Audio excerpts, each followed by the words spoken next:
Hello, everyone. Welcome to Hot Dice Nerds. We've got 8 people viewing us already. Hello, everyone. It's very nice to have you all as viewers. Tonight, we are playing a game called Quick Quest, which some of you saw us play last week when we did a Trailer Park Story. This time, we've got something. Can we get a hey, Hungry Hippo 413, who's here for the hot blonde dude. Fantastic. So what we're going to do today is 3 players who have never played something like this before. We're going to design some characters so you guys can see what it's like to make a character for an RPG. We're going to make a world around them, decide how they know each other, and then they're going to get to play around with their characters, do some dice rolls and things, and we'll see how everything works out for them. So I'm very happy to say that we've got 3 people with us. We've got Vuigi, who is Vince Side Jokes, if you want to look him up on Twitter. We've got Nate, and we've got Aubrey. I can't unmute you guys, so if you want to say hello, please feel free to unmute yourselves and say howdy. Hi, everybody. Hello. Fantastic. Hey. All right. I hope everyone can hear us all right. If anything's going strange in the stream, please let us know because I can't see what we're streaming. So I'm going to move this over to the side and make their beautiful faces a little bit smaller just for a minute. You can still see them there though. Got the sheet up here that shows us Quick Quest of the game, which was made by another Twitcher called Giphy Glyph. Made a fast play RPG game for people to have a go at. So in this, we're going to design some characters. We're going to pick out how good they are at strength and dexterity and constitution and intelligence and wisdom and charisma. We're going to pick out what kind of archetypes they have, like whether they're good at being a fighter, good at being an explorer, a rogue, a sage, an artist, or a diplomat. Then we're going to cover the rules very quickly, which is very easy. There's basically 3 rules for this whole game. Then once we've got that done, we'll introduce all our characters. We'll start making a world and we'll start having some nonsense. So we had a little chat before we went live, and Nate and Aubrey, you guys said that you've never played anything like this before, right? Right. Yeah. Correct. And Vince, you said that in the past you've just recently started to play D&D and you're 2 sessions in and you're a level 1 player in that, so you're looking forward to the role play aspect of that. Yeah. Oh yeah, for sure. Amazing. All right, so on the back of your, or if you've got 2 sheets, for mine it's the back, we've got a character sheet where we're going to fill out our characters. So first off, if you have a character in your head,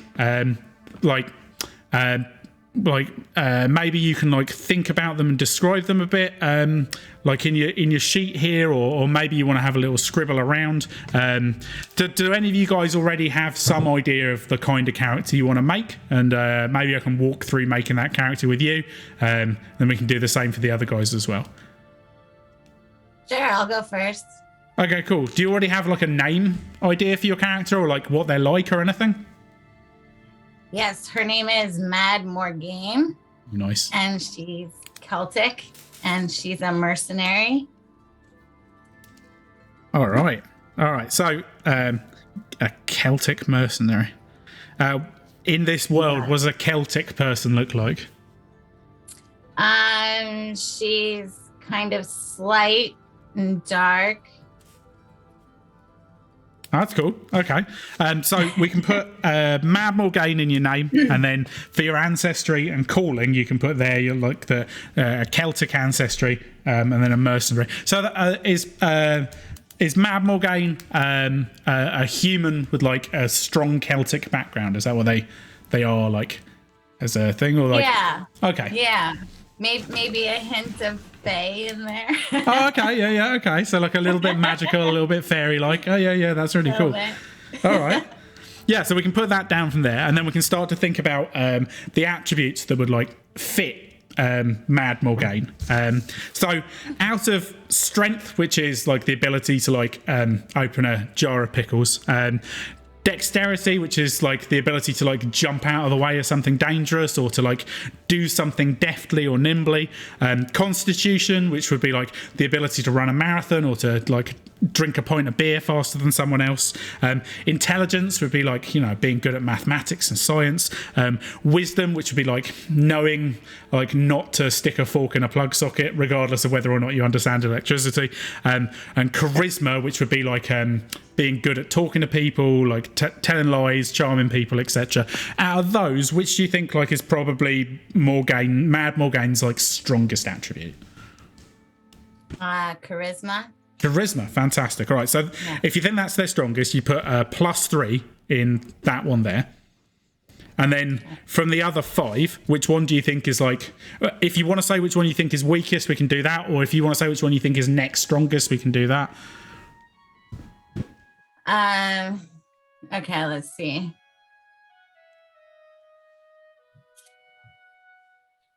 I'm going to go in intelligence for the next. So I'll do a +2 on the intelligence. Yeah. Yeah. And then I'll do the +1 on the strength. Okay. I don't know. How do we figure out how we devalue wisdom, dexterity, and constitution? Which one? Yeah, I don't know what I'm. Okay. All right. Let's go 0 on the constitution. Okay. -1 on the wisdom and -2 on the dexterity, I guess. Okay, so they're smart, they're charismatic, they're strong, they're not particularly wise, and they're not particularly quick. Like quick to move and quick to think, not necessarily in those. But she has intelligence. Yeah, but I mean, you don't want too much wisdom to be a mercenary, right? Sure, you gotta sure. be able to. She's got the brains, got the tactician part of it. Yeah.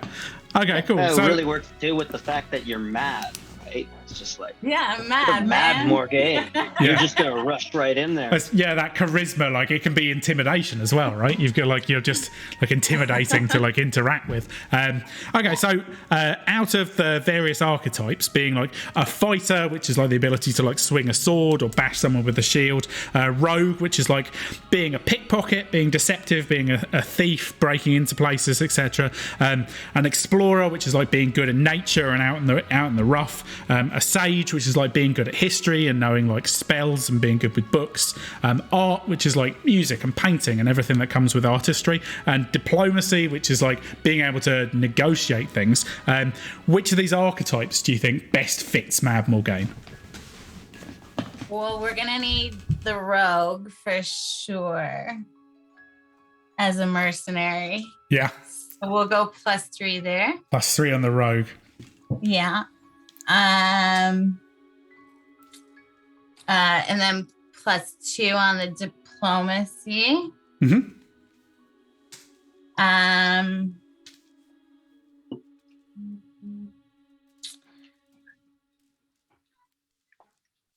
We'll go -2 on the artist.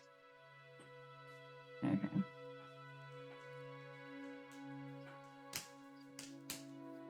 Okay, so I said +2 on the diplomacy, right? Yeah.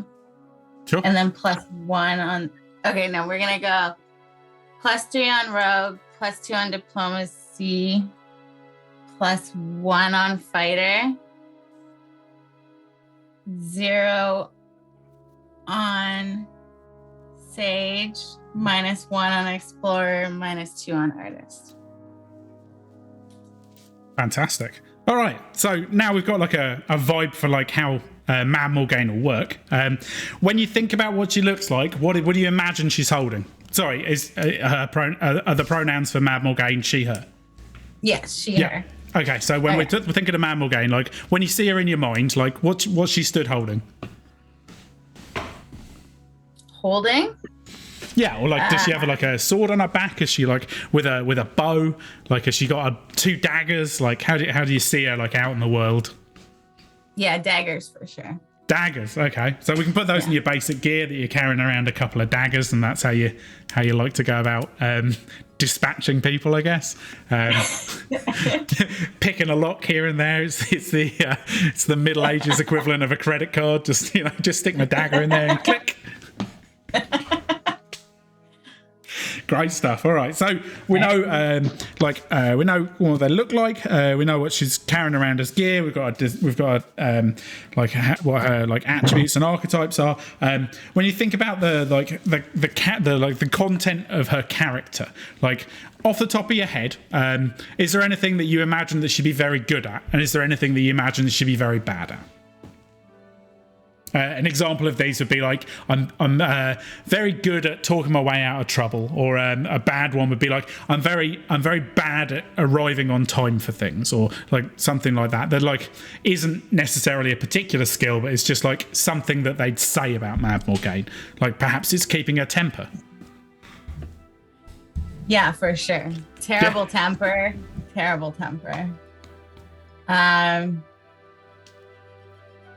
She's great at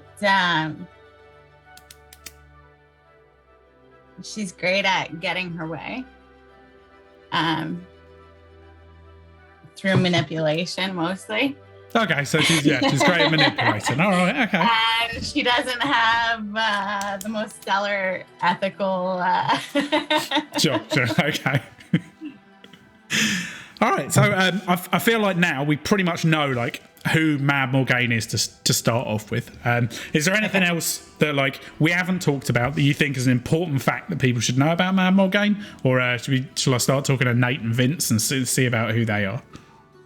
I think we should move on to these gentlemen. All right. I'm keen to hear about them. Yeah, it should be good. Oh, we got a new follower. Oh, we got some more new followers. Thank you so much to Sirius Wren and Useless But Trying. Fantastic name. Absolutely love it. And to everyone in the chat as well. Because I'm talking constantly, I'm sorry I can't reply to everyone in chat, but I do take the opportunity to look at it when I can. Once the game gets started, fingers crossed, I'm not going to be talking as much. These guys will be talking. I'll be able to see what some of you guys are saying. Nate, like when you think about your character, have you already got a name in mind or something about them? Yeah, I thought I would go with like just a short, like durable dwarf. The name I think I settled on was Roddy the Rat Scourge, because he's just like Roddy the Rat Scourge. Yeah, amazing. What does Roddy do for a living?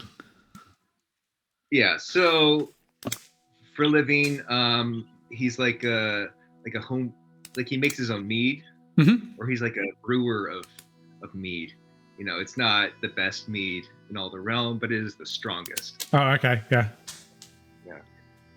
Nice. So like the Buckfast, the Buckfast of the Dwarven world. I like it.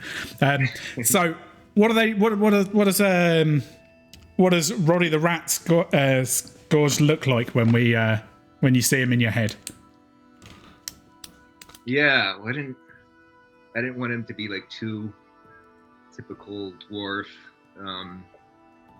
So he's like, he's got kind of beard and long hair, but it's like fine hair, and maybe a little eyeliner just to look like fierce, like it's almost like war paint. He's filed his front teeth.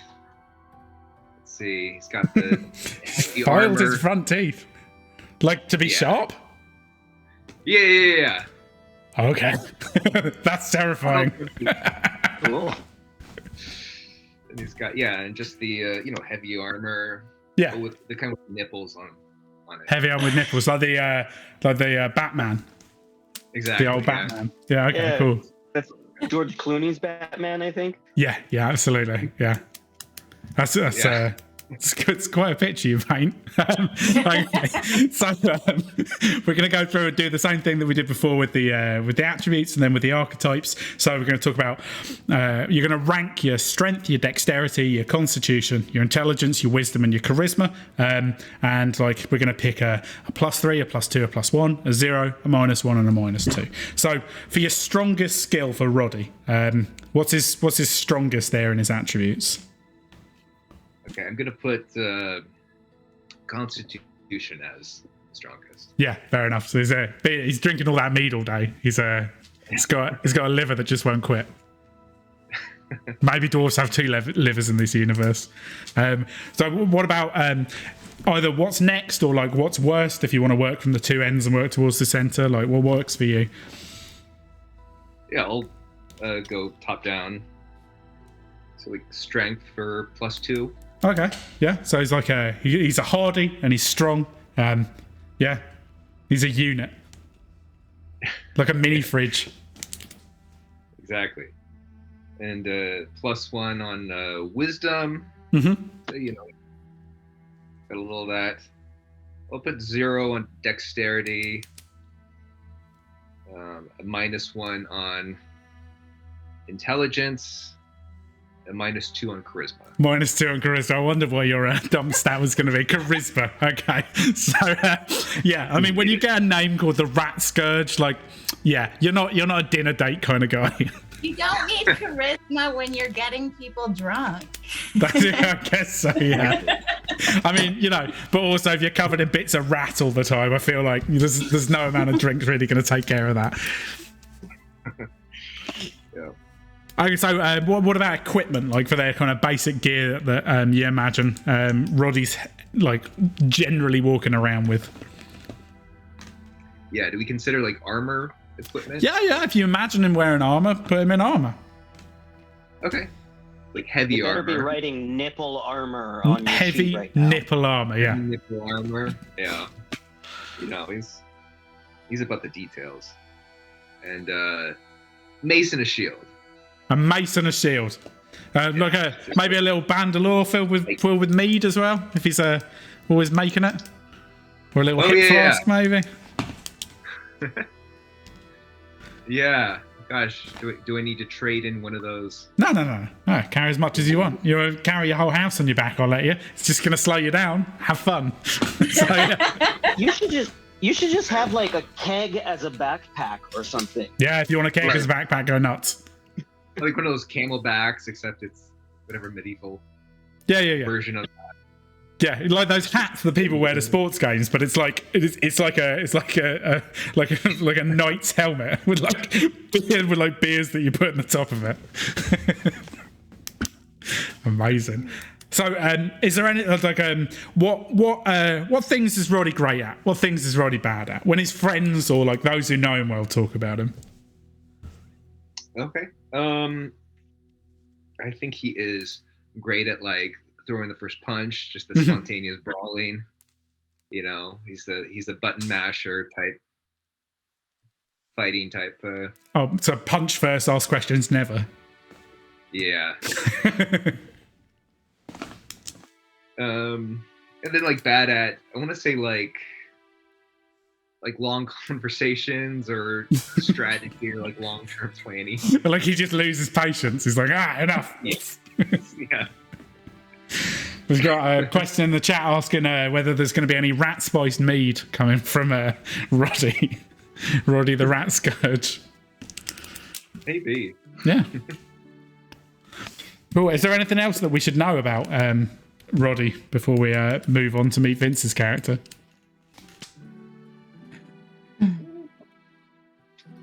I think. Oh, did he go over the archetypes? We didn't do your archetypes. Thank you for catching that. I completely forgot. Let's do some archetypes. Okay, so same again. +3, +2, +1, 0, -1, -2. And we're talking about being a fighter, being a rogue, being an explorer, a sage, an artist, and a diplomat. +3 to Rat Scourge, +2 to Rat Scourge, +1 to Rat Scourge. Yeah, so he's fighter at the top. Mm-hmm. Yeah, and then an explorer second. Oh, so he's good out in the wild. Yeah.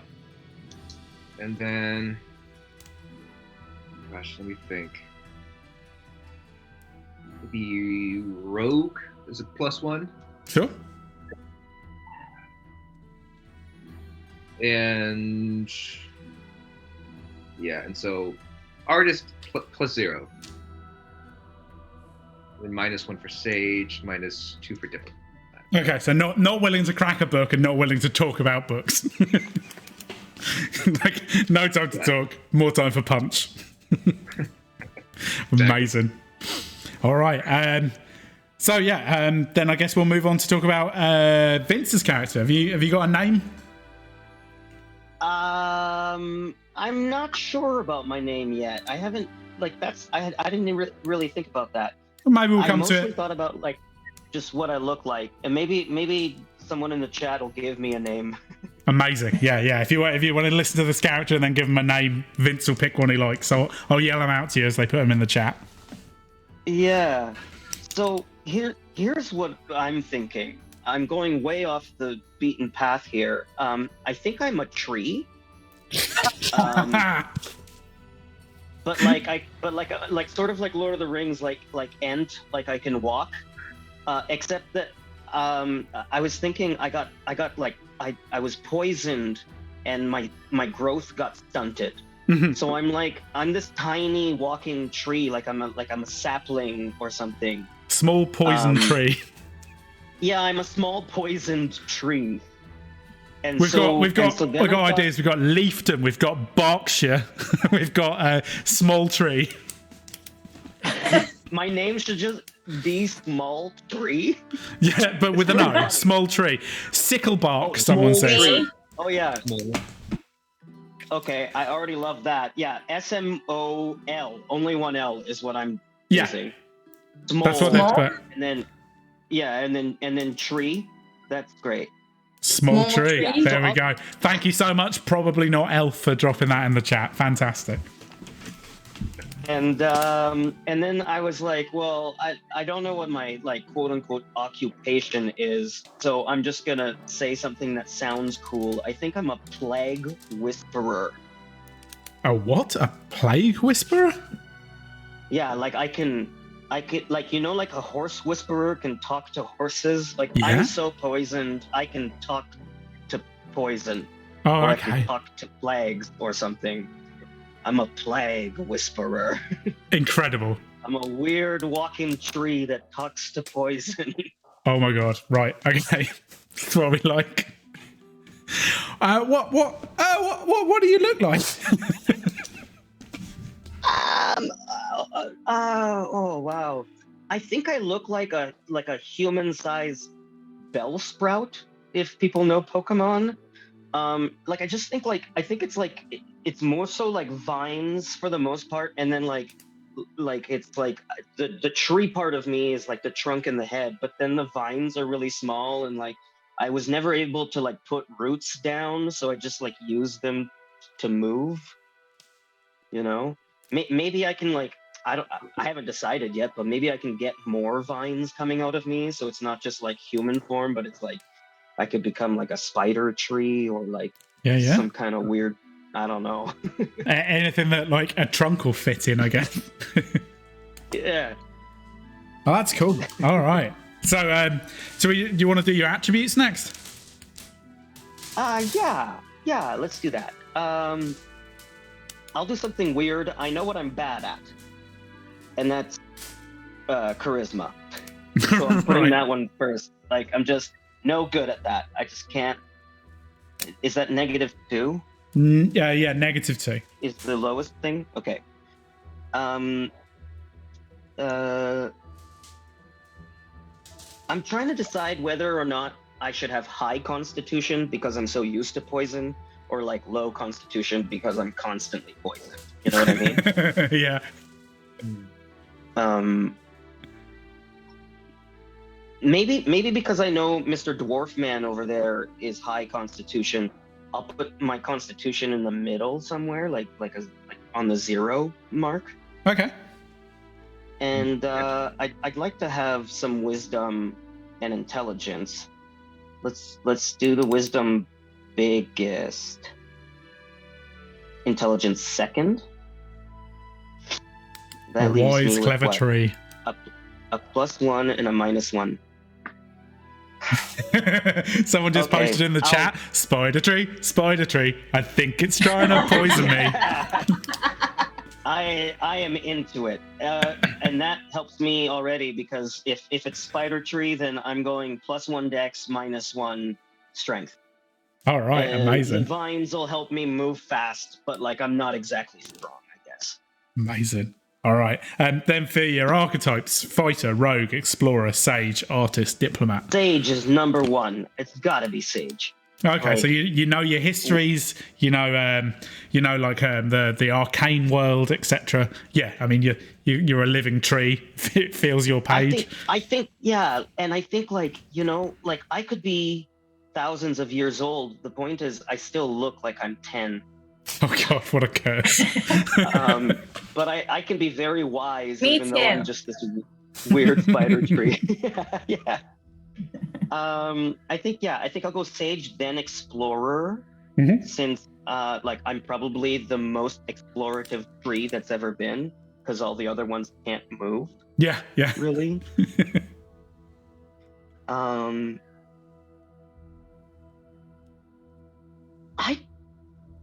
I almost want to take art next. Why not? I'll make a weird tree painting or carving or something. Yeah. That'll be my goal for the night, is to like make a weird piece of art tonight. So that will leave me. I'll go 0 on the fighter, -1 on the rogue, and I'm just gonna be really bad at talking to people. -2 to diplomat, and -2 to charisma. I'm bad at it. Oh yeah, -2 charisma, -2 diplomat. Yeah, okay, right. Yeah, I'm glad you picked a low rogue because I can't imagine it's very easy to sneak in places when you're a giant poison tree or like even man size. Yeah. You still stand out, even in a trench coat. Yeah. So I guess I just said it. I'm bad at talking to people, or I'm bad at first impressions, maybe. I think that's what I'm bad at, is first impressions. It's just like people see me and are like, no. Are you saying that you have to grow on people? Yeah, he has to really branch out. Yeah. He has to make a good first impression before they leave. Yeah. I'm glad we're seeding that early. Let's not get happy now. Oh gosh, you're good. I think what I'm good at is hilariously like not caring what people think about me. It makes a and lot of putting sense. others Yeah. first. Like I think I always put others first. Like my whole thing is to try to whisper away the plagues. And the problem that I have is that no one wants to let me get close enough to help them with their illness. Yeah. I know, I'm a sad character. What when you see him carrying stuff, if they are carrying anything at all, what do you see him carrying? I was picturing a staff, except that I always remember that staves are like made of wood. Yeah, it can be That- made of metal. You can have a metal staff. It could be made from Oh, that meteorite. could be cool. Or like, what if my staff was like made of my dead ancestors? Sure. So it's like even more sad. Oh, we I'm got just a gonna cat in play the the chat. sad character, I think. Cat chat. Yeah, we've both got a winning by a rose in our stream chat, and then we've also, I saw a cat, Aubrey. I saw it. Introduce us to you. Come on, internet cat. Has it gone? That's Mowgli. He's we call him Old Man Baby because he's 13, but he behaves like a kitten. Yeah, okay. Aw, we have a that's St. like- Bernard that's that like behaves like a poultry. puppy, and we call him Poor Baby Ludo. So, yeah, I get it. Because he's always so sad that he's not getting strokes, and then when he is, he lies on the floor, just begs for them, and you're like, oh, poor baby Ludo, even though he's 5. Gosh, I wonder where my tiny little dog is somewhere. I think Roddy could use just a mean sort of. Yes, the Right. little dog sidekick. Yeah, you want a little dog yeah. sidekick? Little dog sidekick. You want him in like a those baby things that you strap to your front? Please. Oh my gosh. In between the armor nipples. Like Yeah. like a keg on the back and a Rottweiler on the front, Yes.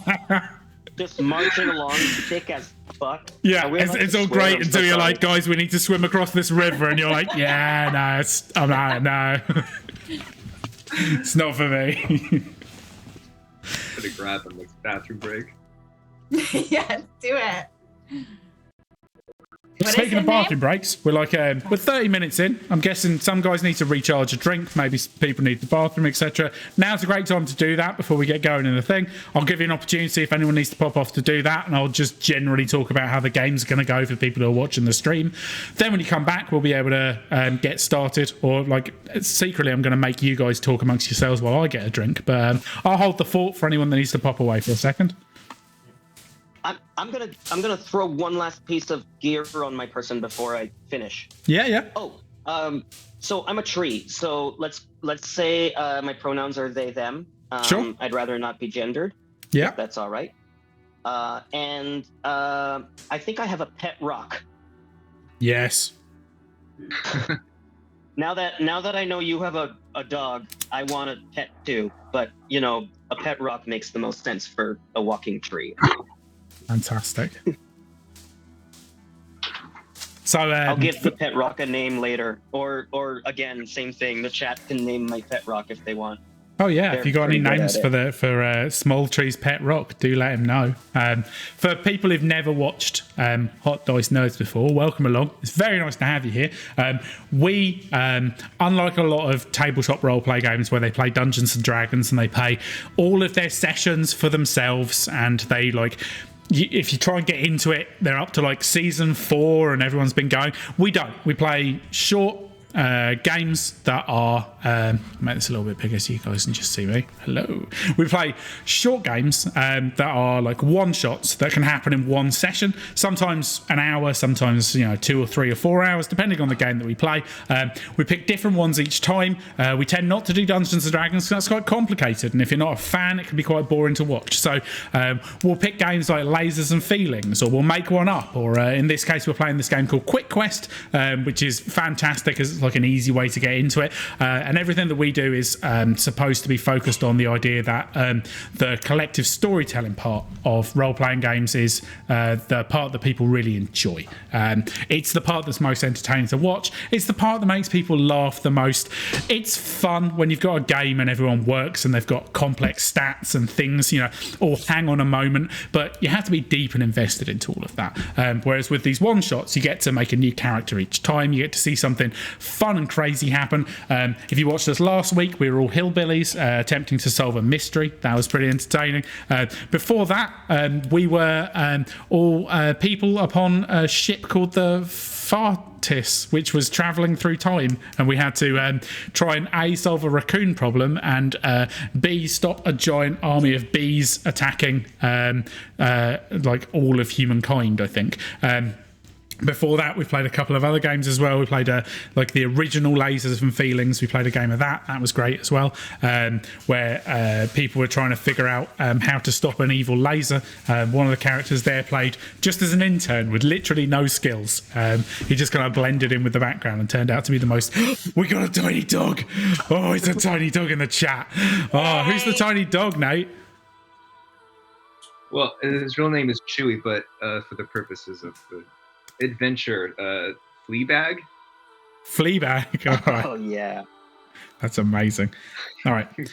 So I'm also going to take a quick bathroom break, and I'm also going to recharge my drink while I'm doing that. It would be super useful if you guys wanted to talk about your expectations for this, or anything that you've done before, or anything just generally to let people know that are watching that things are happening, and we'll be right back. We're just waiting on Bees to get himself another drink. All right, I'm gonna lead this real quick. I'm gonna cheers you all going into this because I got one of these tiny bottles of Sambuca, which is my least favorite type of alcohol. Because if I'm going to be poisoned, I might as well do it correctly. So cheers to everyone watching, listening, typing, and cheers to Aubrey and Nate, and cheers to Bees when he gets back. Gonna have some Sambuca here. I don't know if this will work. to shoot, but I'm gonna try. Ah. Nope, couldn't get all of it in there. That's so painful. Oh, I don't want to go again. Do it. Ah, Nice. You got it too. time to make some bad decisions. Raise the roof.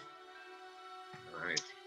So, yeah, what Well, are you know your what? expectations? I'm gonna light a little joint then, and I'll Nice. cheers you with that. It's very tiny, but I'm gonna cheers you with that. Excellent. And Nate, you're just gonna drink your dog? Yeah. He's there you go. got his mead strapped to his back. He's fine. Oh yeah. I got the tequila on hand. Oh, bringing out the Wowee. big Big as guns. big, yeah. Does Sambuca make anyone else's tongue numb? You know what? I haven't had Sambuca since I was a teenager, and it was the black kind, and it was a whole bunch of us, and that was just the night of the black vomit, and that's all I'll ever remember for Sambuca. So I saved that story for after you drank it. You're welcome. That should be the name of our next adventure. If this all goes well and we bring these 3 people together again to do another adventure, we should do the Night of the Black Vomit. Oh my god. I like that you both have pink backgrounds. I should have checked in, beforehand. Oh, well, it's my light bulb. Okay, there we go. See? It's just a pink light bulb in my light. Well, what's your excuse, Nate? Yeah. Might as well turn around. I got the neon. Nice. Oh, yeah. So it's like red, with blue around it, and it just looks purple off the glow. Hello. So bees, we decided that if this adventure goes well and we bring this group back together, we would love to do an adventure that is named The Night of the Black Vomit. Okay. Would you like this to be the Night of the Black Vomit? Well, that's really up to the fans. We do have a lot of fans tonight. We stream. We get good viewers. We don't normally get this many viewers. Thanks, everyone. I assume it's because of me. I'm just going to say it's me. I'm the reason everyone's watching. Thanks, everyone. Yeah. Yeah. I look great Absolutely. tonight. I really do. But Mrs. Bees is wolf whistling me in the background.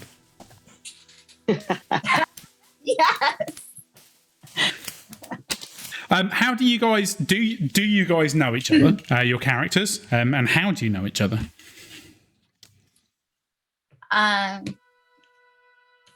Well. Every city and every town has at least a forest or some trees in it. And maybe I've been watching for long enough that I'd like to introduce myself to some folks. Okay, fair enough. That's all I can think of. Sure. So, like, you're wandering out of the forest into a city for the first time, hoping to make some new friends, despite no real abilities to do that. And I feel like Roddy and I would have met from his mead. yeah, fair enough. Maybe Yeah. you're like Mead hall. maybe you're like, you guys are drinking buddies, perhaps. It would be helpful for me if you guys could to change your names on your things to your character names so that I can call you by your character names. Because I have many sheets of paper. So it's easier if I can look. Oh God, look at this dog hair. You own 3 dogs. Everything you own gets covered in dog hair 24/7. Yeah, it would be super helpful so that when I look at your face, I can also see your character name and I know what to call you.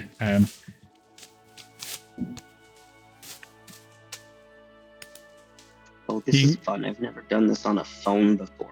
Oh, I don't know how it works on a phone. Sorry for causing troubles there. If you're on a, oh, we got Mad Morgaine. Yeah, if you're on a computer, you just right click your face and choose rename. There,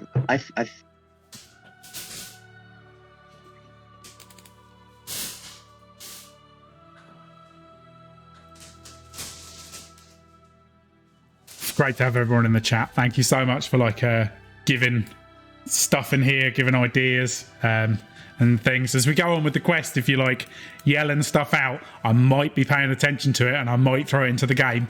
These guys aren't seeing the chat, so anything you're throwing in here, I'm seeing and I might introduce into the world. So they're not going to have any idea it's coming. If you've got a fun idea or something that would be entertaining in a moment, put it in the chat. Maybe I'll be able to use it. Yeah, once again, if you have a name for my pet rock, or if you're upset at the fact that I spelled my last name with 3 E's, just please let bees know. Yes, absolutely. This is why I'm here. I'm here for basically like if you're disgruntled with Vince, I am his disgruntlement admin. So please do contact me if you want to complain about Vince. And that this goes outside of the game as well, like in general life. His mother calls me often and at length. Not often enough. I'm very upsetting.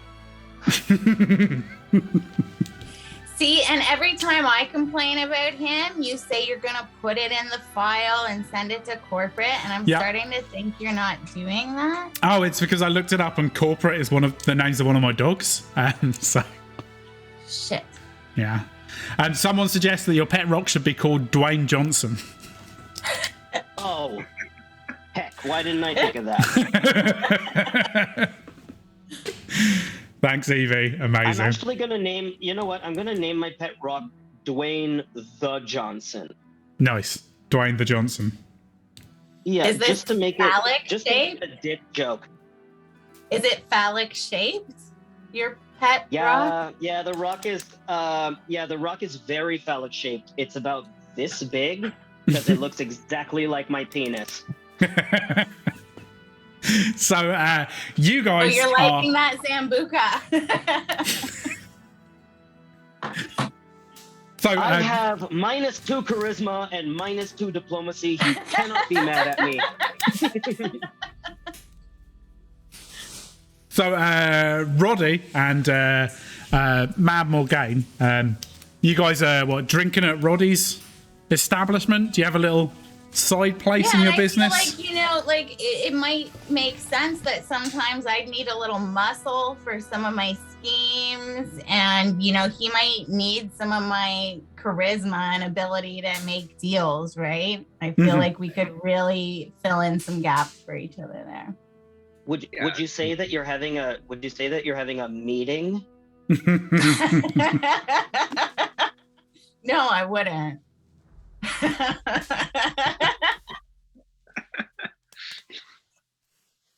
All right, so you guys are in there, and what are you doing right now, Roddy?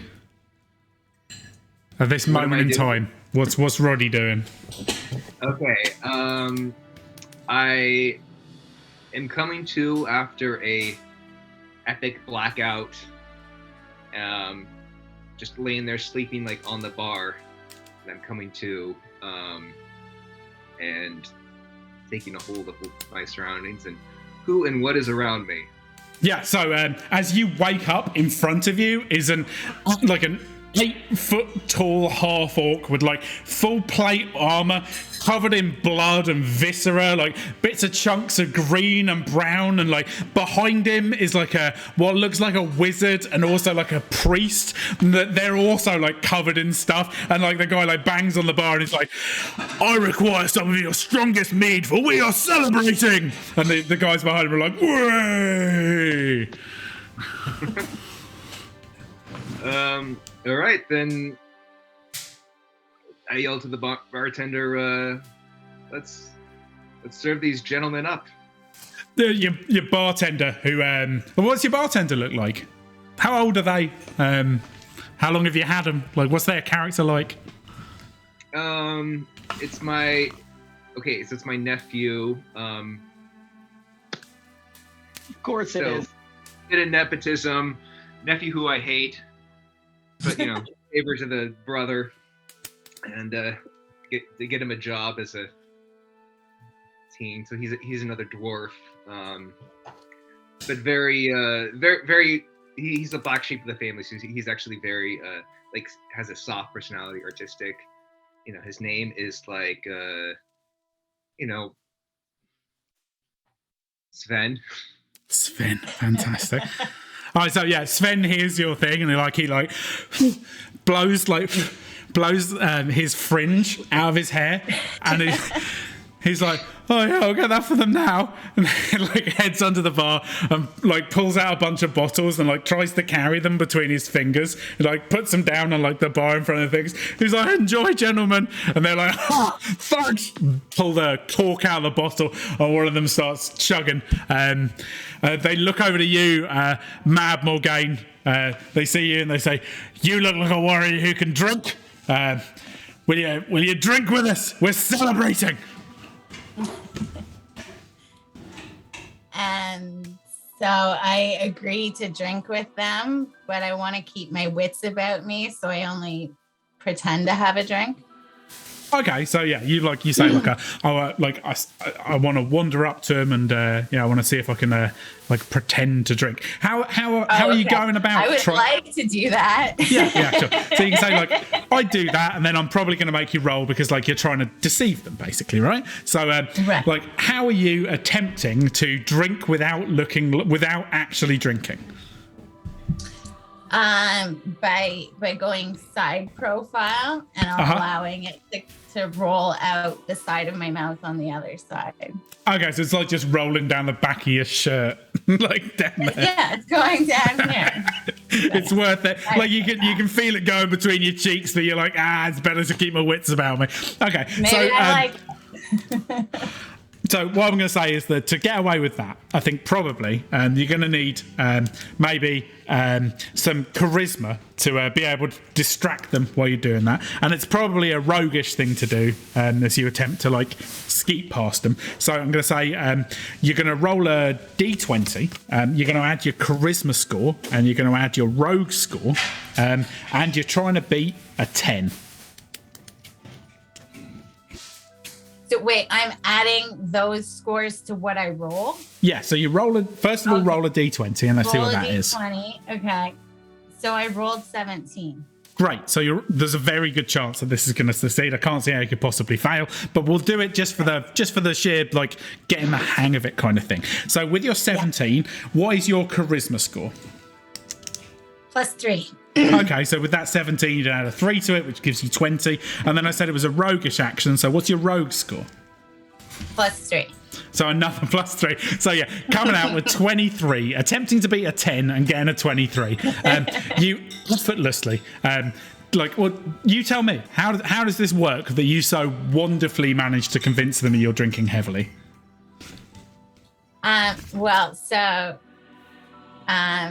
They're getting progressively drunker, and I'm staying sober enough to possibly do some pocket picking. Okay, sure. So as you're doing this drinking and pouring stuff down your sleeve for things, Small Tree, what's going on with you? I'm outside and I'm talking to my pet rock, and I'm telling Dwayne Johnson that I'll need to find some friends, anybody who will talk to me for once, because I feel like people are getting worse and worse in this town. I feel like people are awful these days. I see them chopping down trees, and I'm not even a big one, and sometimes they're coming at me with an axe. And then I'm listening to Dwayne Johnson's advice, and I feel like he's telling me I gotta go into town, and I gotta go find some people who look just as messed up as I do. so I'm looking for the first person who's gonna be just doing weird stuff and not just going day to day with this whole whatever society thing is.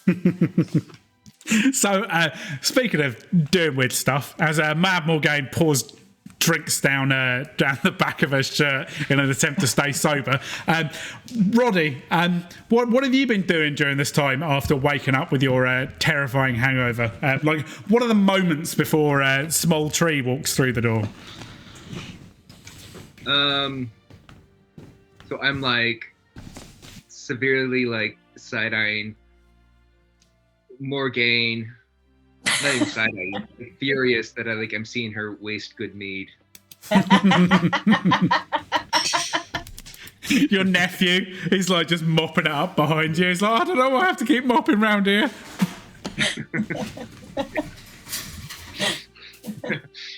Smack him over the head, like, shut up. So, yeah, look, how are you curing your hangover?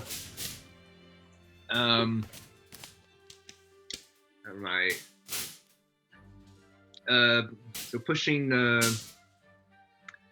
how would I?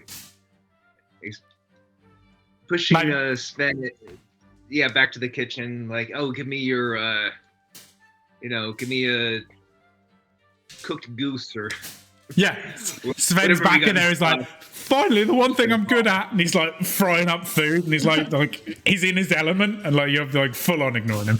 I guess he's like showing all of his chefing talents. He's like making you like a delicious meal, like super chopping stuff and things, like doing Salt Bay onto the food and everything. He brings you out like a delicious plate in front of you, which you like just put in you in an attempt to cure your hangover. As you're about to delve into it, the door like awkwardly opens, like someone who expected a door to be much heavier than it is, swings the door open, and there's the silhouette of like what is maybe a man, but maybe not.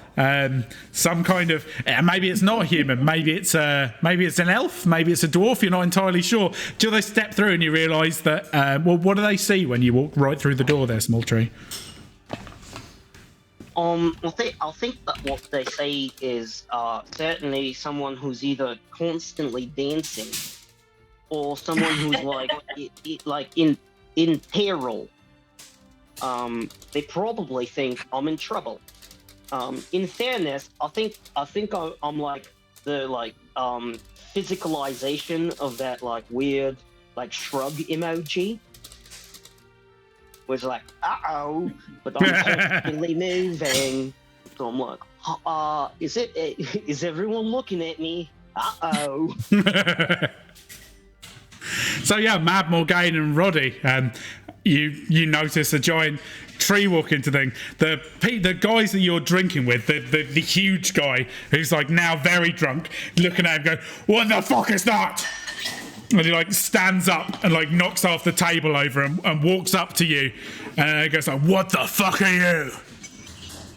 Oh, hey. I can help you with that rage if you want. I'm really good at taking poison out of people's bodies. The drunk guy turns around to his friends and he goes, "Curse tree, lads!" and then takes like a drunken swing at you. Can you do me? You're going to do a roll for this as you attempt to like get out of the way of this swinging punch. So it's definitely a fighter action he's using against you, and it's definitely dexterity you're going to need to get out of the way. So you roll your d20, add your dexterity and your fighter scores to it. I got a 16 plus 1. It's 17 total, because 0 for fighter. Okay, well, 17, yeah. You like his hand like scrapes the edge of your bark and doesn't hurt you, but splinters up the back of his arm, and he's like, ah! Mad Morgaine and Roddy, you guys see this going on. Roddy, this is happening in your establishment, and Mad Morgaine, this is. Do you have any open warrants on you at the moment? Are you? Do you have a somewhat criminal past, Mad Morgaine? I definitely have a somewhat criminal past. But I tend to give various aliases, so no real record.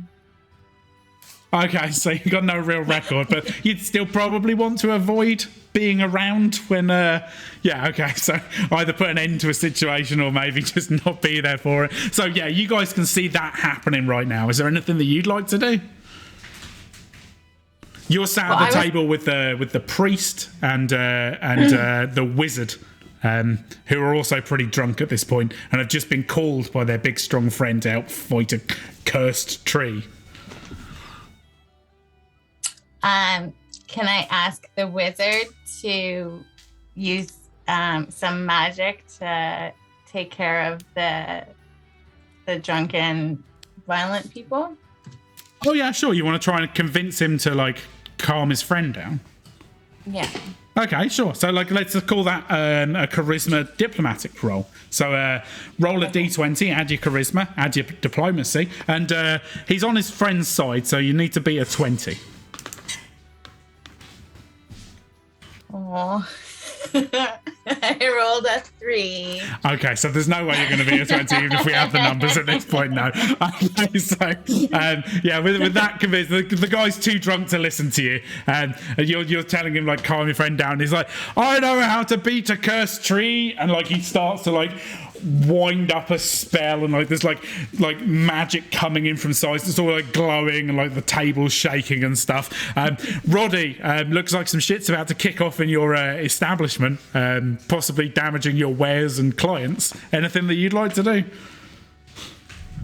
Yeah, let's see.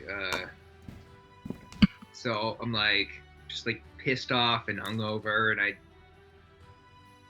feel like this would be the moment. Right. Go up to him and can I punch him? Oh yeah, sure. Face. You want to go up to the huge guy and punch him, yeah? I want to punch him in the face. Yeah, he started a fight in my establishment. He's fair game. Okay, fair enough. So I'd like you just strutting up to him and punching him. So we'll call that fighter and strength. So roll your d20, take your fighter score and your strength score and add them together. He's pretty drunk, so you just need to be a 15. Okay, so fighter.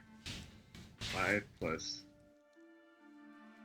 10 total. 10 total. Okay, so you run up at the guy and like swing and hit him like clear in the side into like his metal plate armor, and he's like, "Oh, do you want to scrap, dwarfy boy?" Like picks you up and throws you, and you like bounce off against the back area of your bar.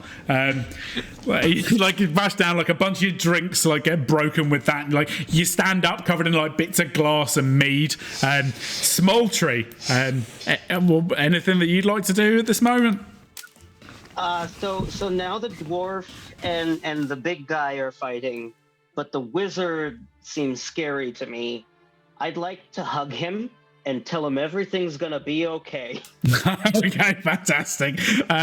Yeah, so I think probably that's a combination of like, are you like you probably hug quite hard, right? Oh, I hug okay. Okay, so let's maybe take a strength and a diplomacy, and being that he was trying to cast a spell on you, he's looking right at you. So like, let's call it a 15 to beat that. I really hope I roll high. I rolled a 15, but I get -3 on that. So you rolled enough. So yeah, you pull the guy into a thing, but like he's still casting a spell as you're holding him, and you and he are like nose to nose at this point. Mad Morgaine, there's a dwarf been thrown up against the back of the bar. There's a huge unit like who's like trying to like fight that dwarf. There's a wizard trying to cast a spell wrapped in tree things. There's like a reasonably panicked priest at the table. You're still sat holding a drink that you haven't had a sip of. What would you like to do? See, at this point, I'd like to pull out my dagger and use the hilt to start just knocking people out, putting it into it. Okay, who are you starting with? Okay, so wait, so the wizard is entangled with small tree. Yeah. Roddy's been tossed against the wall by the huge burly guy. I'm gonna go for the big guy first.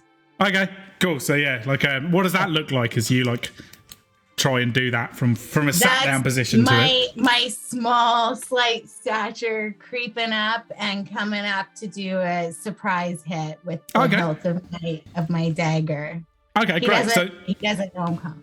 great. So that description helps because that lets me say like, well, that's roguish in your action, and that's dexterity to like correctly get him. So rogue and dexterity plus whatever you roll, and I need you to beat a 10 because he is distracted. Okay, I've rolled a 9, and then I'm +3 for the rogue and -2 for dexterity. Well, that brings you to 10, right? Just got it. So yeah, what does it look like when you knock a guy out with the hilt of your dagger?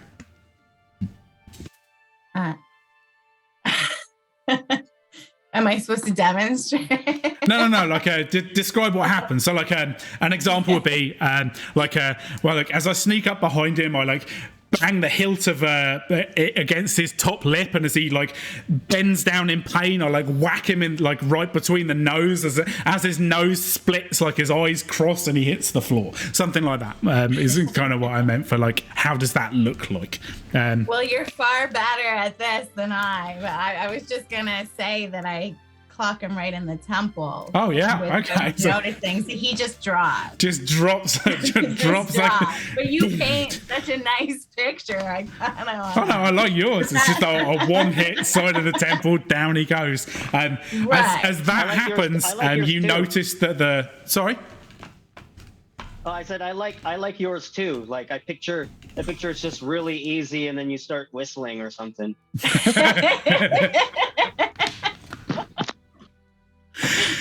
Yeah, so Small Tree, you've seen this Mad Morgaine jump to your aid. Roddy, you've brushed some of the glass and mead off of you, and the guy that you were going to fight is now unconscious on the floor. As you look behind Mad Morgaine, who's like knocked this guy out, you can see that this priest person is now like looking distressed and like about to try and make a play for this unconscious person. And you can see that this wizard is still like spinning up a spell while entangled in this like weird tree person who's just entered your bar. What do you want to do?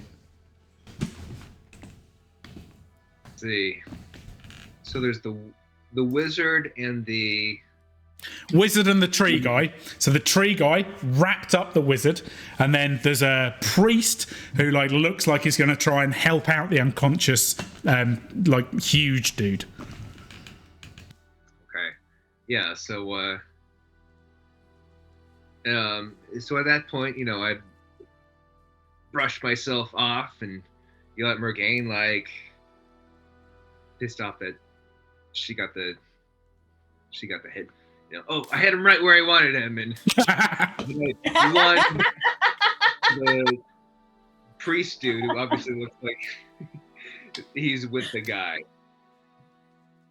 So just like right back at him, just charge and like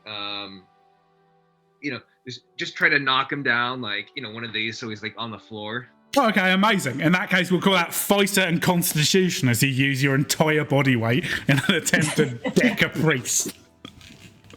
Oh my god, you're just blind tackling a priest. Yeah, I love it. Yeah, so he's a priest, so we'll say it's 10 to knock him down. So constitution plus fighter plus d20, need to get 10 or better. Yeah, 3 plus 3 plus 11. I think that's 17. 17, yeah, by a mile. Yeah, what does it look like?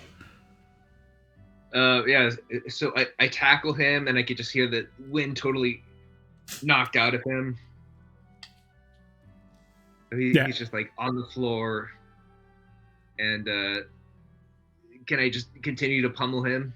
Yeah, sure, yeah, you're just there, like, just restraining him with your fists of pain. Sure. Deck the priest, says Sergeant George in the chat. We've got a large amount of anti-cleric rhetoric going on in here. Small Tree, there's a wizard still trying to cast a spell, but, like, getting a little cuddle from you. I'm gonna release him, and I'm going to I don't know if I can do this, but what I wanna do is like take all of the alcohol out of the big fighter that got knocked out, and I want to show like I'm a good person. Look, and I absorb his plague. I absorb his poison. Yeah, absolutely. like, All right. look, So we'll call that I'm afraid, sage I'm because afraid, that's it's like a medicine skill. So we'll call it sage for that. And then who are you doing it to? The unconscious guy, right? Yeah, the one that Mad Morgaine just like hilted out. Okay. So we'll call that intelligence as well because it's a bit of a smart thing to do, like knowing how to pull that out. So intelligence and sage, and then to pull out of an unconscious man, and being that that's something that you said that you're good at, we'll call that a 10. Ooh, it's great. 14 plus 3 plus 2. 19. 19. Yeah, as you pull the alcohol out of the guy, and he like comes to, and he's like, I don't feel drunk anymore. I don't even have a hangover. What the hell is going on? He looks over at you and he stands up and he goes, I'm so sorry. This tree man healed me. And he goes, Wizard, stop what you're doing. And the wizard's like, I'm a little bit trapped by him at the moment. Are you wanting to like release him, or are you just still holding on to him, or? I just want you to know that you're loved. You're loved. You're loved. The guy like slowly getting crushed by your tree is like, I get it. That's cool. I'll release him. As he drops to the floor and is like panting out. So wait a minute. Let me just clarify here. So you just undid what I did for you so that you can make friends with the violent guy? When I just did that for you? Well, I don't know who my friends are. I don't know who my friends are here. You all look like extremely violent people. And, I walk in the door, somebody attacks me, somebody attacks him, somebody else attacks him, then I hug a guy, he's attacking me, then that guy tickles a priest. Suddenly I'm like, oh my God, all I gotta do is try to defuse the situation. I'm sorry, it sounded like you said tickles the priest.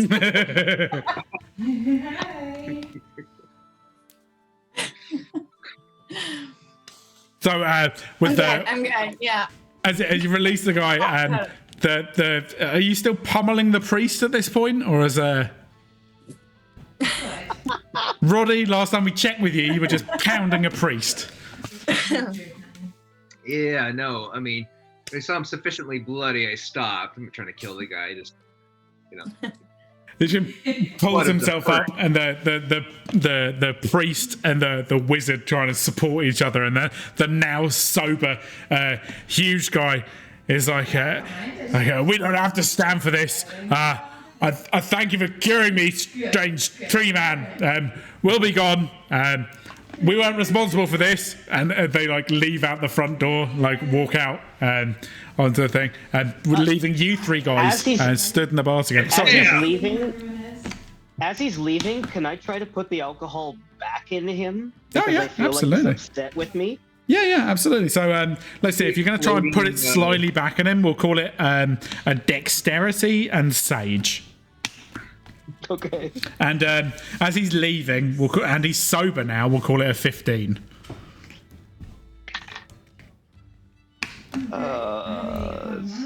7 plus 1 is 8 plus 3. No, couldn't do it.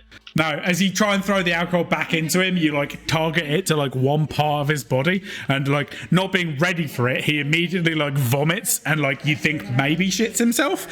And like he turns around and he's like, "You are cursed!" And then they all just like leave, and they're like, you hear him go off in the distance, like, "Never drink there, it's filled with cursed trees." And, like, Roddy, you can hear people like bad mouthing your business outside as the three of you stand in a reasonably broken bar, seeing each other for the first time, without violence. Can I just say, when he says "you are cursed," I go, "Don't I know it?" I feel like it's only a matter of time until this tree asks, "Did I do that?" Yeah, that's pretty much it. I feel like I should be like, Free round on everyone. It's on the house. Salvage. You know, my Much current appreciated. Yeah. I'll have one of your best points of dewy water. All right, you know, get the weird tree dude a double pint of mead. He's like, yes, I'm I'm cool. always willing to try. He's like putting the stuff down in front of you. He's like, you're weird looking. Are you an orc? He's calling it. He's talking to you, small tree. Oh, The nephew hey. boy. He's Oh, doing that nonsense. no, I no, didn't no, say I'm anything. I guess He's you very call me a naughty. sibling. I'm a small tree. And I'm not gonna get any bigger. So don't worry about how much of whatever you're feeding me you're gonna give me. Okay, well, hey, I hope you enjoy it. And then he turns around to Mad Morgan. He's like, and you, miss, did you want anything? I could do your sandwich. Yes, I'll take a sandwich for sure. Okay, please don't kill me. And he runs off to go and get you a sandwich. Comes back a couple of minutes later and it's like he's made you like a decent sized sandwich that he sits in front of you. Roddy, you've got a couple of customers who look a little more content, though somewhat strange, sat down in your bar with you. At this moment, I would say, sorry, I'm just getting a text message that I wasn't expecting. At this moment, No, that's all right. Can I put Dwayne on the table so that he can listen to whatever's gonna happen next? yeah, as you put Dwayne on the table, you notice that Roddy's holding a dog. Yeah, and Fleabag is Oh. just furiously barking at it. Does your pet want to play with my pet?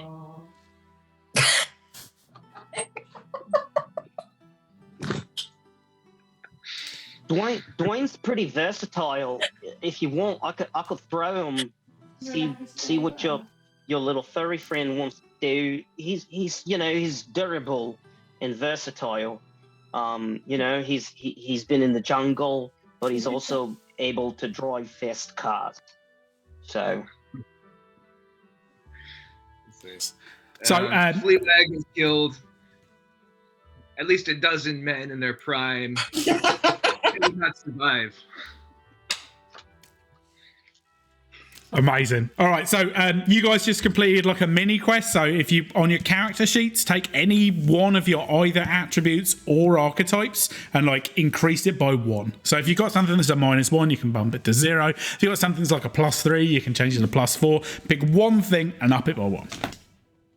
And like if you want to tell us what you did, that'd be cool. Sweetheart. sure, I'm Attribute. adding 1 to my constitution. That's fine. You don't. What was it before and what is it now? Okay.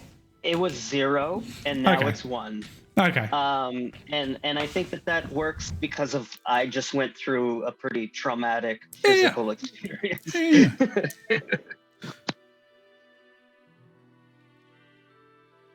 Yeah. More gain. I'm gonna take my wisdom from -1 to 0. Okay, yeah, you've learned a life lesson here today. Don't try and make friends with small saplings who will get in the way of me making a pretty penny for the night. I was just trying to help. I want to bump up my dexterity from 0 to +1.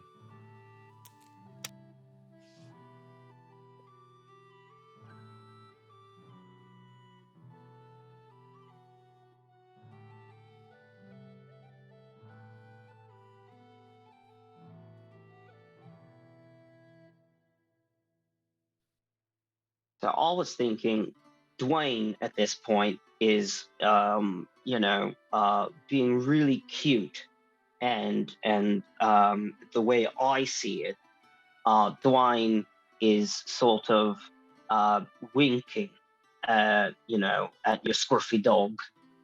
But I know it's a pet. I know it's a pet rock, but Small Tree doesn't understand that rocks can't wink. Okay. So I'm picturing that my pet rock is winking at your dog, like, yeah, try it. Yeah, just try it. Amazing. Okay, I'm just going to make a very small. Buka at the beginning. I'm going to make a super small change to some of my sound because someone said that they can hear some background noise that I need to clear up. And I've done that. Okay, now fingers crossed that works and people can't hear things in the background. So you've all leveled up at this point. Morgaine, one of your contacts from your exciting career enters through the door. Who are we looking at? We're looking at Mad Mardigan.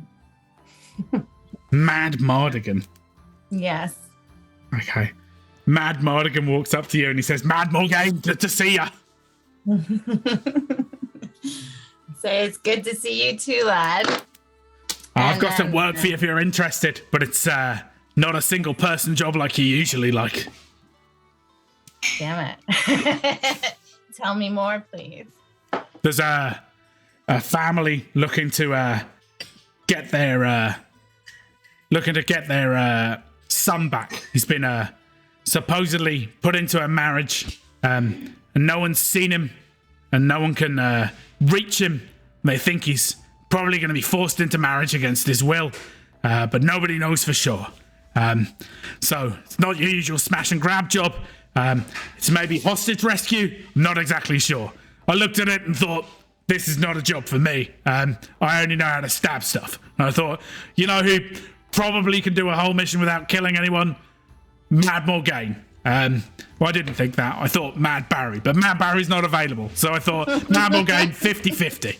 I came for you. It's paying 50 gold if you're interested. But I imagine, and no offense, you'll probably need a little help. You know the noble's house up the street, the one with all the guards outside. It's in there. He's in there. Let me get my notes here. It says somewhere. His name's Kelby. He's 19 years old. He's an elf, so he's a baby. He said he wrote a letter saying that he was happy to get married, but his family aren't convinced and no one can reach him. Maybe you can find out what's going on and get him free. Do you want the contract? And he puts like a piece of paper down in front of you. Can Dwayne the Johnson hear all of this? Well, he's a rock, so I'm going to go with yes. Cool. So I'm gonna end up asking Dwayne if I should get involved, and we'll see what he says. Okay. I mean, Dwayne's your pet. What would you like Dwayne to say? And in the meantime, I'm definitely going to be inviting Roddy the Rat Scourge along because I might need a little bit of strength. I don't know what I'm going to encounter there. But I may need the assistance of a small tree, too. Well, it sounds like a stealth move, right? So I feel like I can only undermine it in fun ways. Well, here's the thing. You two seem like the kind of people I'm looking for. I'm just trying to make connections with people who, aren't necessarily, pardon me if I'm out of line, but, not the type of people who, want to kill a tree as soon as it shows up. My pet rock here says you might be needing some help. I would like to help. Wonderful. We'd love to have you along. It doesn't pay anything to you, I'm sorry, but we'd love to have you. I'm sorry, I was not expecting that. It just caught me off guard. The guy was literally just like, post 50 gold. You're like, yeah, it's volunteer work. In exposure. If I know that I'm helping at least 2 people, and in this case, maybe also another man who's the one who gave you the job, and maybe another person. Anyway, 4 people. Look, I'm happy to help 4 people, and that's payment enough for me. I'm happy helping. I just want people to like me. They will sing our songs in my mead hall of our great deeds. So plus you can draw it on your yes. Insta mural. Nate, please sing the song of your people.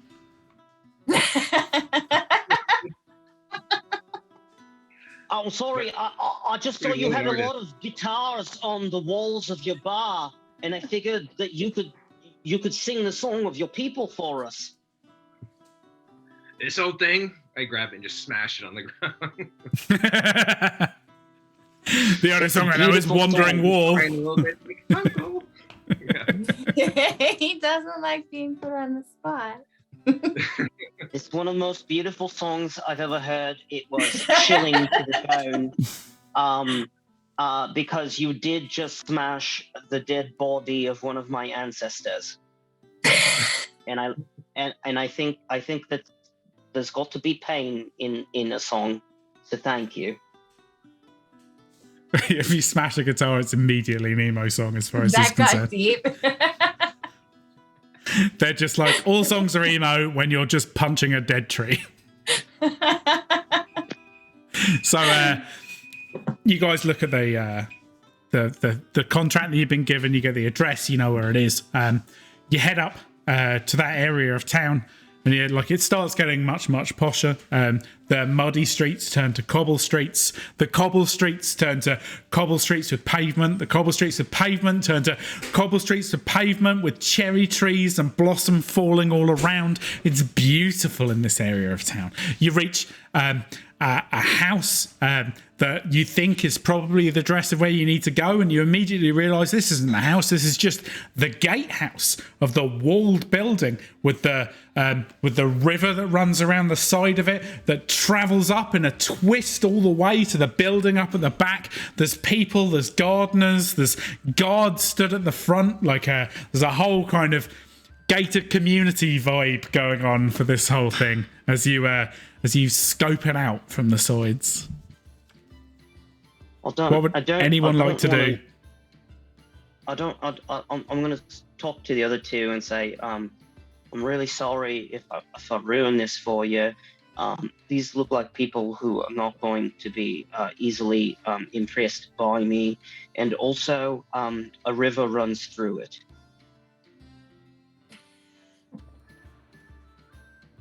I'm just over here pissing on the flower beds.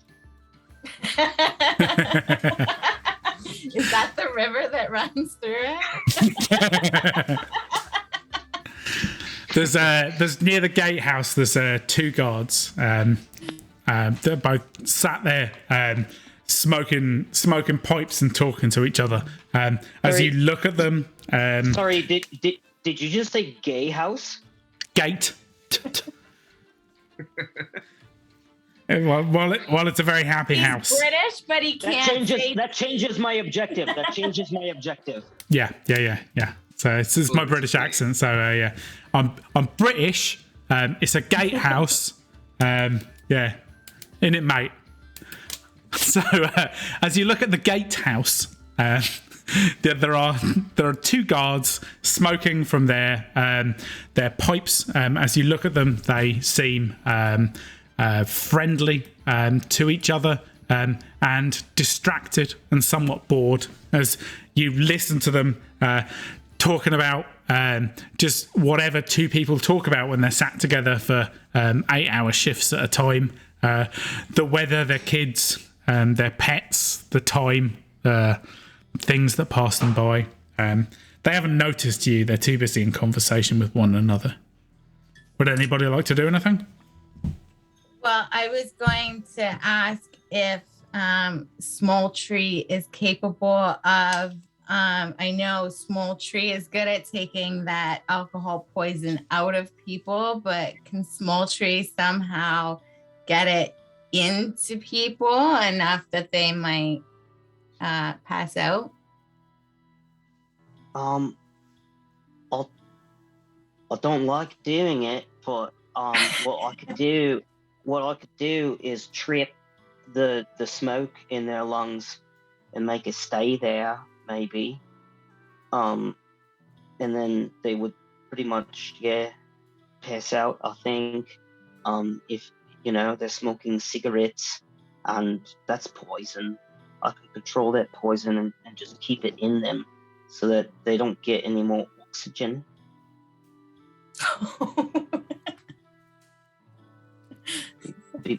Be pretty bad thing to do, but it's not like people like me anyway. And think of all the money you're gonna make. 0.000. I think 0 times 50 times 100 is still 0. All right. Without really, I'm just happy that someone's asking me to do something for once instead of me doing it myself. I'm gonna do it. I'm gonna try to control and I'm gonna try to control its 2 gods. Yeah, so as you're attempting to do that, Mad Morgaine and Roddy, you see that he's agreeing to it. Are you doing anything to lend any assistance to this happening? No, I'm just watching, man. I feel like I'm just my knuckles are on my mace, I'm just wanting to guard, and basically hold me back because I just want okay, so you're not helping him, but you're ready in case it goes tits up. That's your plan, right? Yeah, I'm actually restraining myself by not just charging full force. Okay, so we'll call it dexterity because you're we'll call it it's dexterity and then it's a roguish action since sneaking up on them. We'll call it Dex and Rogue as you attempt to slyly poison them from a distance. I'm looking at my cheat sheet here, and I think this would be a good point if I can to maybe spend a point of resolve to have advantage on my roll. Absolutely. So you start off with 10 resolve, and every time you get hurt or something happens to you, you lose 1 resolve, but not in the first encounter because that would be rude. So you spend one of your 10 resolve now. Because I said I always put others before myself, so I'm going to take basically 1 damage, I guess, because I really want to succeed on this. Where I'm gonna choke out these 2 cards. Yep, that's what I'm doing. Okay, so you're rolling with advantage using Dex and Rogue, and you're trying to beat 15 to knock them both out. Okay. First one's a 2. That's horrible. Second one's a 3. Nope, I really failed. I think I highly disagree with this action, and I wasn't able to concentrate well enough. Oh boy, yeah. As you attempt to take care of that, it does not go well. Roddy, who was super readied, you see that it's all gone tits up, and you're holding a mace and a shield. All right, so at this point, I'm just charging in full blast. Lily leverage scum. And then just swing for one of their heads with the mace. Yeah, sure. Fighter and strength and a D20 to see if you can knock out a gate guard. D20, okay. Yeah, and be a 15. Oh, 15. Okay. Let's see, 3, 2, and 9. A 9. Yeah, so as you run up there, as you crack a gate guard, you hit him and he gets knocked out of his chair, but your plan was to kill him, whereas all you've done is just knock him over as the other one stands up. Mad Morgaine, you've been in enough dangerous situations to know, when things start to go like this, it's all going south. What are you doing? At this point, I'm pulling out both of my daggers, and I'm gonna go with the 1-2 to both of them with the hilts of my daggers, like I did. Yeah, fantastic. That's a dexterity roguish action. Let's do that. So D20 plus dex plus rogue plus 15 to hit them both.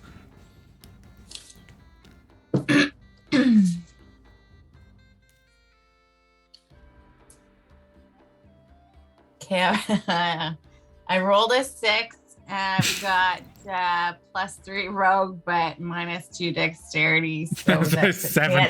Yeah. So you throw your 2 daggers and they hit both the guards, but they hit the guards like in a non-fatal way. They're like, oh, fuck! And the other guy's like got it in his leg, and he's like, ah! And they're like looking around at the rest of you guys. Smoltry.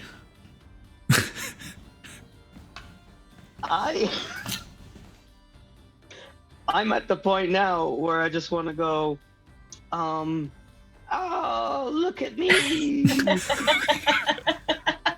and then I like, as I start running away, I try to make little trees like pop up behind me with my staff of...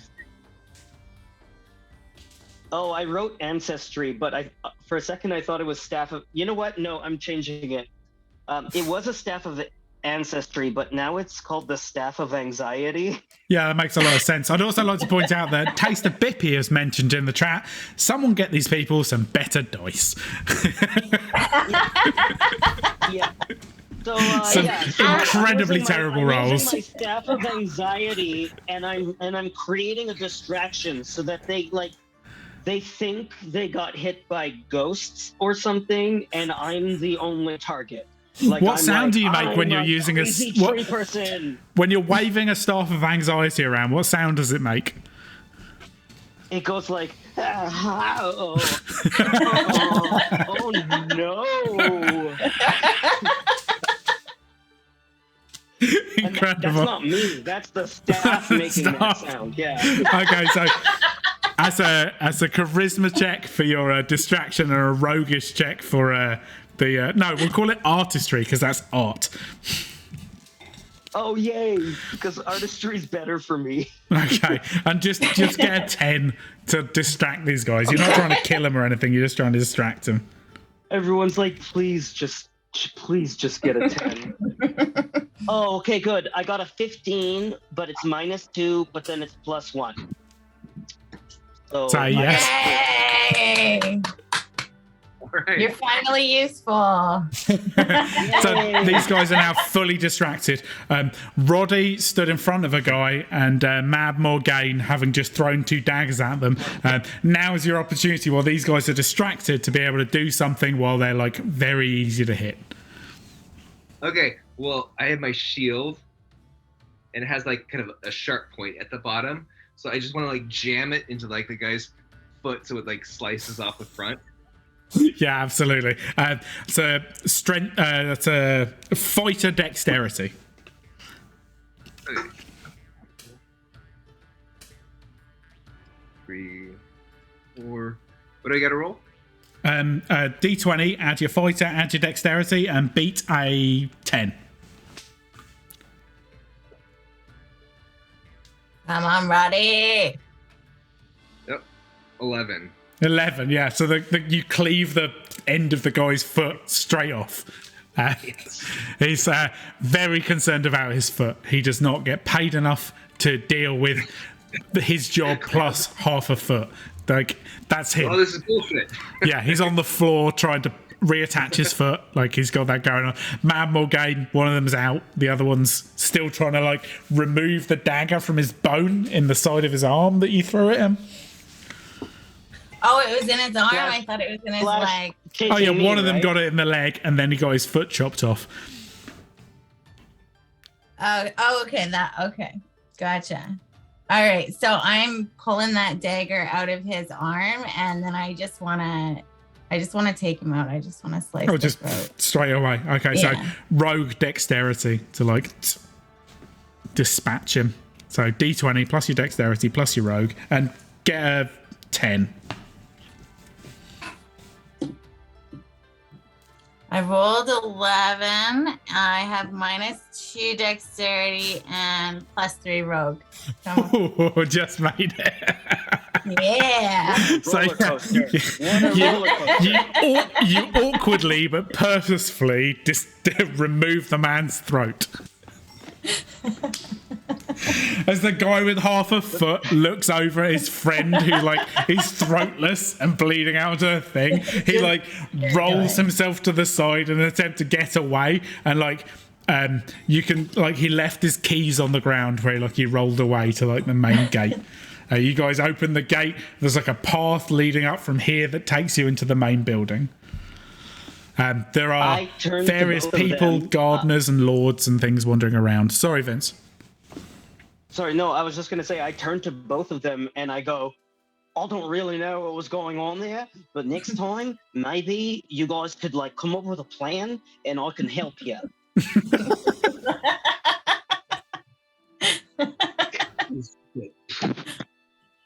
And I'm still a little bit panicked.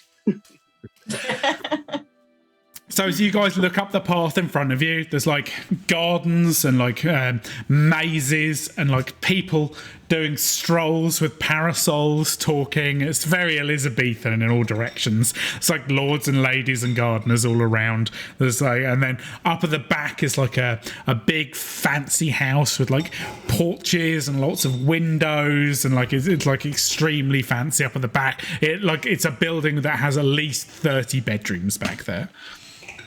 Can I try to disguise myself as a cherry tree? Because of it sounds like those were happening here, and it's very posh and all of that. Yeah, sure. You grab up a bunch of cherry leaves and just kind of jam them to yourself. Yeah, like I want to look like I fit in at least.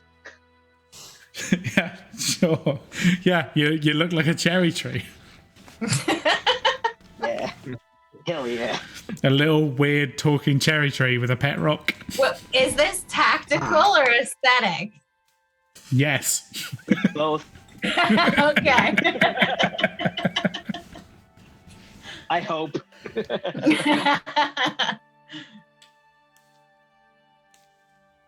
So what would you guys like to do as you're like looking up at the path in front of you?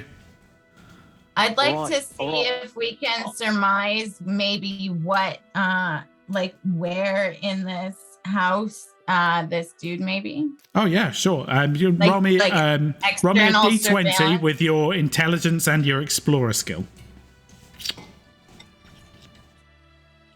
What do I have to beat? Sorry, what am I? Your intelligence and explorer skill, and get a 10. Oh, okay. Well, I rolled a 19. Oh, you're golden. Yeah. So as you look at all the things, you can see one of the rooms has like a balcony entrance, and its curtains are gold on the inside, and you're like, that's the fanciest room here. I'd like to let the other two know that no one is going to accept me for sure, and that's fine. But if we can get me to that wall, I think I should be able to put some vines up for you to crawl up. Yeah, I was thinking the same thing. Yeah, like you know, some of those Nomeo and Gouliet, or Scaremio of Bongarak.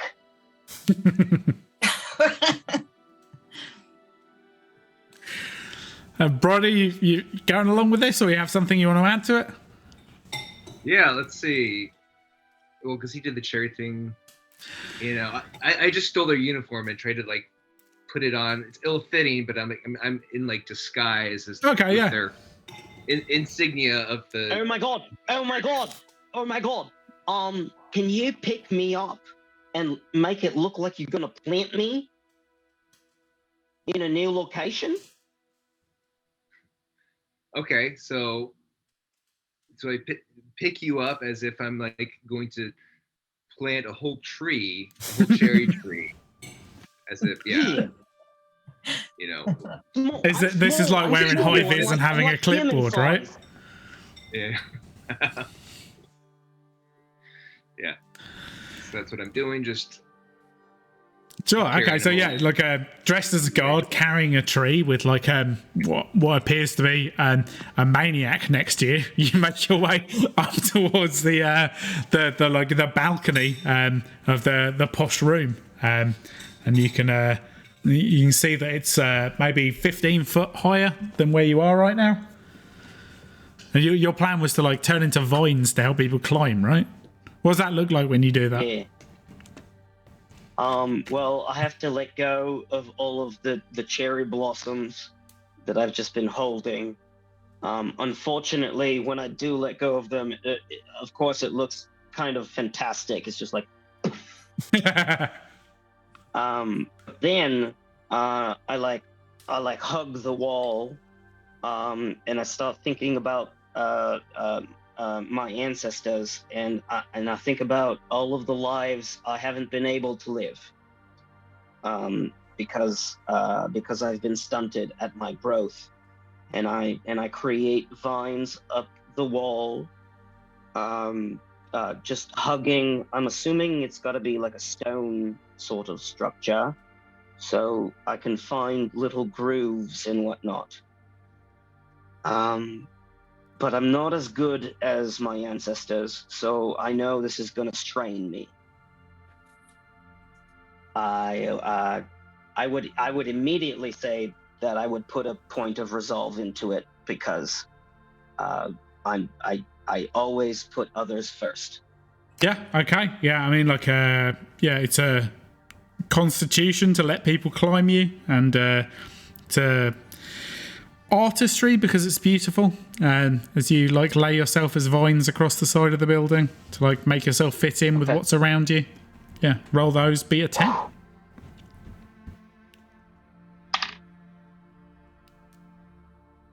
First one was a 5.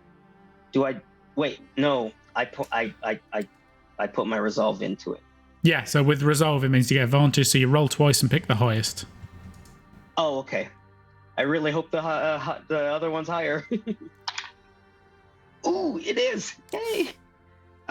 19 plus 1 for Constitution because of my feat, my perk recently. And what was the other one? Art. Oh, I got 21.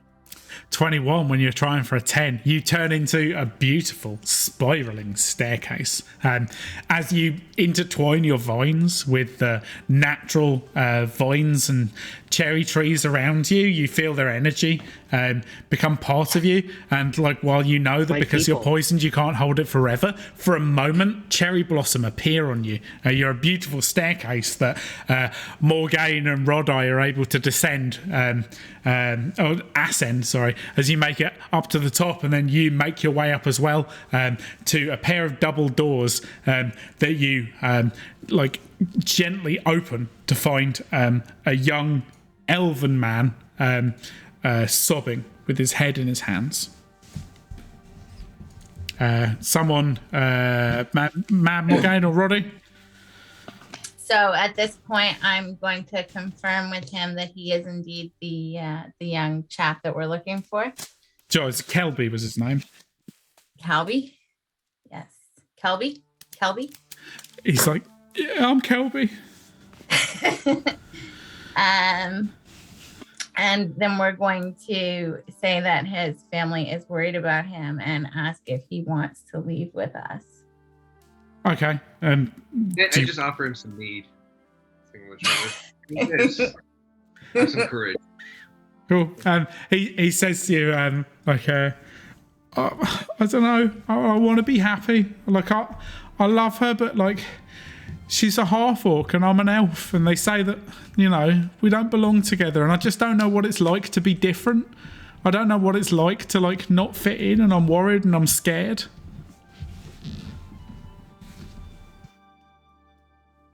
This sounds like a job for Small Tree.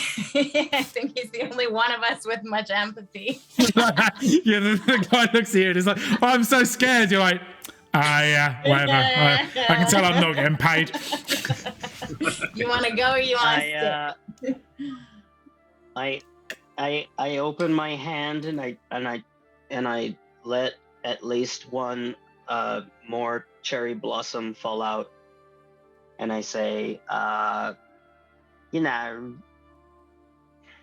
beauty, it comes from all places.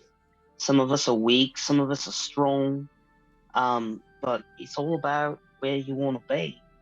And we'd like to be able to help you. So if you come with us, I think we could try at least. But if you stay here, all you can do is look at these flowers and be reminded every day of your sadness. And that's why I left. So I don't know. No, he looks at the Follow cherry us blossom or in his don't. hand. Oh, sorry. I just said follow us or don't. He looks at the cherry blossom in his hand and he says, I see what you mean. And I appreciate your help. But, like, I do love her. They say I shouldn't be with her and I should be of my own kind. But you guys, you're all friends. I don't want to leave her. I don't want to go back to my family. They're so bigoted. They say I should only be with elves. I love her. I know that she's older than me and that I'll outlive her and I'll be older than her and it'll be weird. And I know that she's got 300 pounds on me, but, you know, we work. You guys work. Can't I make it work? Now, was I getting paid for that contract, whether or not I brought him back? Or You like roll open the thing and like it's definitely from his parents. They definitely want him back. Yeah. So then I'm going to at this point interject and try and appeal to him to leave with us, to return to his family. Okay, what are you saying what are you saying to convince a man who says they're like, I want to be with the woman I love, but my family are bigoted and say I shouldn't be with someone who isn't my kind? What are you saying to try and... I would, Roddy, I would just be like, you'll meet many wenches along the way. Hey, what's Okay, so yeah, you're also team get paid, right? Okay. There's plenty of wenches in the P River. Well, I want to know, I'm sorry, I just want to know, where is she? And can we get her someplace where we can secure you, you can get paid, and then we can also get into her secret. Then it's no longer our job. He looks up at you and says, like, oh, what do you like? Yeah, you can. I'll give you this. And he takes off his family pendant and he says, like, when I'm not wearing this and I'm not part of my family, and when I'm not part of my family, I may as well be dead. And if they consider me dead, then I'm no traitor to them and they should pay you. And he hands you his family pendant. He gives it to you, Mad Morgaine. He says, give them this and they'll never speak to me again and I'll be dead to them. But at least I'll be happy and at least you'll get paid. then I'm going to say thank you very much. It was nice to meet you. At this moment, like a huge woman like barges through the door and she's like, my beautiful boy, are you ready to get married? And he like stands up and he's like, yes, my love. These people came from my parents, but they're like, they've agreed to leave me alone and we can be married forever. And she like picks him up, like fucking picks him up. She's like, mwah. She's like, you and I will be together forever. And he's like, yes, my darling, perfect. And they're like smooching, like an awkward kind of like, she's holding him like a violin, smooching him, and like he's deep into it. And you guys are just kind of stood there for that. I am watching the whole thing unfazed, because to me this is just what it looks like. Just what meat things do. Yeah, Roddy, what are you up to, Roddy? I'm like, this is nature. I dig it.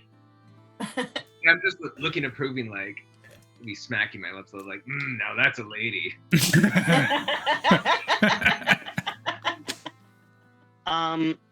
if I may,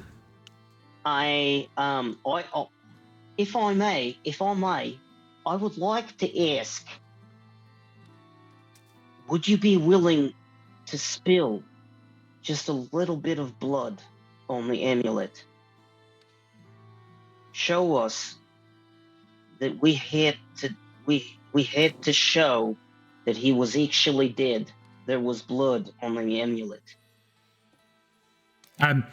Just he's like, secure our chances. I'm scared of cutting myself. And he just puts his hand out in front of you guys. I try to do it as gently as possible. I wrap a vine around and I actually like cut off his circulation so that he doesn't feel it as much, right? I like nurse style, like find the vein, just like very carefully put a bit of blood on the amulet, and then I say, please just enjoy your lives. It's precious, and love is precious, and growing together is precious, and being able to grow old together is precious. I'm just so happy I've met you today. Thank you. And then I turn to the other two, and I also thank them. I thank Mad Morgaine and I thank Roddy for trusting. The large orc woman says, like, I don't know what you're doing in my house, but like, I assume you have something to do with the fact that one of my guards has no foot. You should probably leave. We wish you no harm, and I'm not going to look for any trouble because it's my wedding day. But like, you guys are like really pissing me off.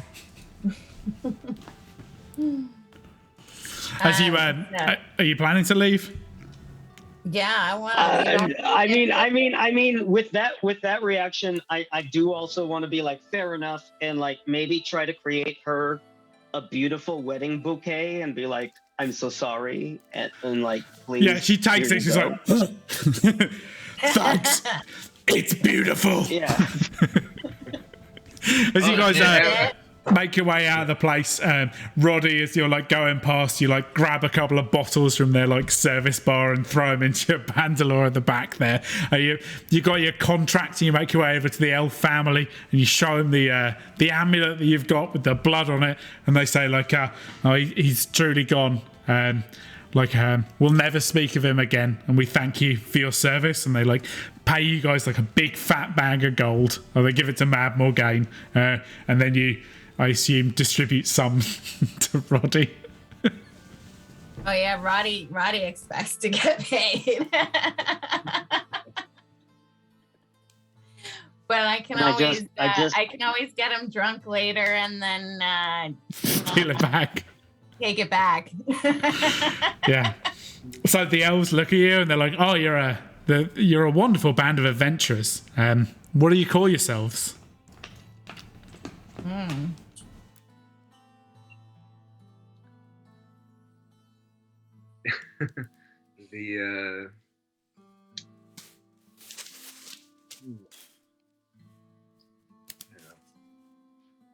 Something trio, maybe. Yeah, sure. Someone says the aristocrats. I throw my staff of anxiety into the ground, and I wait for nature to connect us all.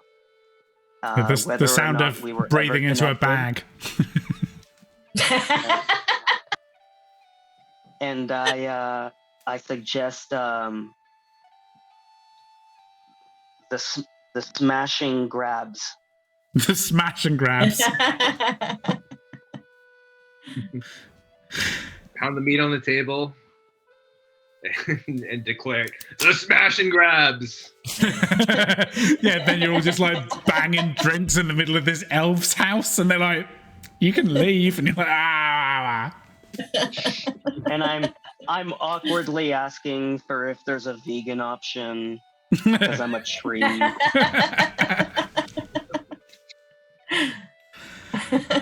Amazing.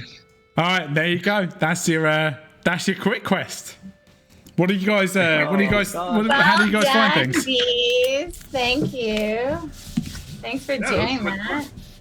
You guys are really, really, really, really good. You definitely got the hang of it. You understood like how to like run with characters and do things like that matched like who you were as people. You picked options that like seemed like a thing that you would do and stuff. Like from your guys' perspective as like a storytelling thing, like for the first time ever doing it, like what's that like for people who've never done that before?